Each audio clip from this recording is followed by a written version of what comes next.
qu'il y a? C'est plus la peine de te cacher. Montre-toi, je sais que tu es là. Rosalia, c'est toi?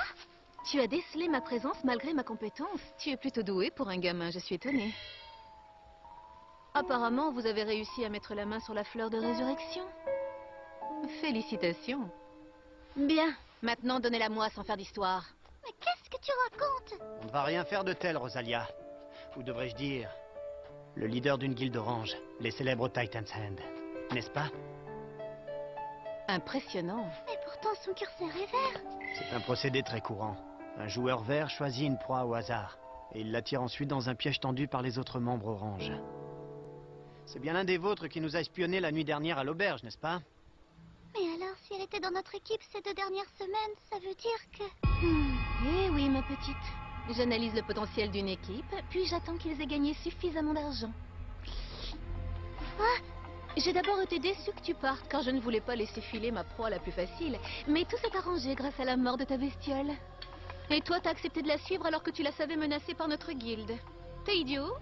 Ou alors tu es réellement tombé sous son charme? Non, tu te trompes, ce n'est ni l'un ni l'autre. Pour te dire la vérité, j'étais à ta recherche, Rosalia. Mais qu'est-ce que tu entends par là? Il y a 10 jours, tes camarades et toi vous en êtes pris à la guilde des Silver Flag. Ils sont tous morts à l'exception du leader. Ah, tu parles sans doute de cette bande de fauchés. Il se trouve que j'ai rencontré le leader. Il passait toutes ses journées devant les portails de téléportation et il suppliait les gens de l'aider à venger la mort de ses camarades. Mais il ne voulait pas vous tuer, seulement vous arrêter et vous mettre derrière des barreaux. Est-ce que tu peux seulement comprendre ce qu'il ressent? Non, je le comprends pas. Il n'y a que les imbéciles qui prennent cette histoire au sérieux. Si on meurt dans le jeu, on meurt aussi en vrai. On n'a aucune preuve que les choses se passent réellement comme ça. Par contre, je serai vous, je commencerai à m'inquiéter pour vos persos.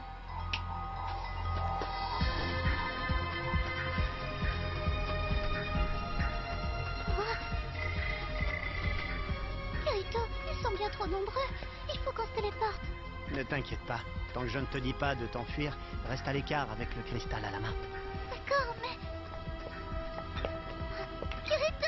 Ah, Kirito? Un manteau noir, une épée à une main et pas de bouclier. Mais alors, c'est l'épéiste noir. Hé, Rosalia, ce mec, c'est le beater qui reste en solo sur les premières lignes. C'est un des conquérants. C'est un conquérant? Qu'est-ce qu'un conquérant viendrait faire ici? Allons, réfléchis. Assez perdu de temps. Débarrassez-moi de ce minable. Crève!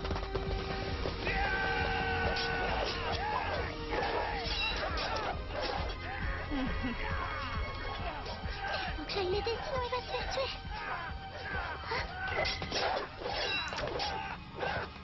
Comment ça se fait?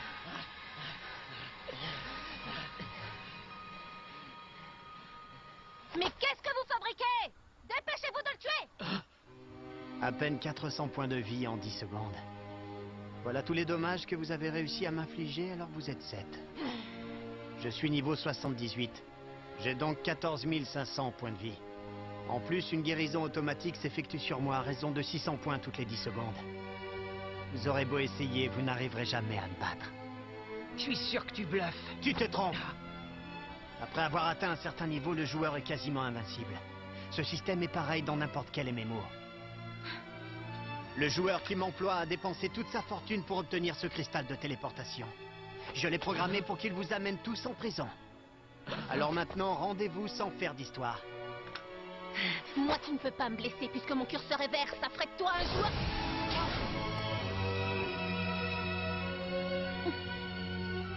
T'as oublié que je suis un joueur solo. Alors ça m'est bien égal que mon curseur devienne orange pour un jour ou deux.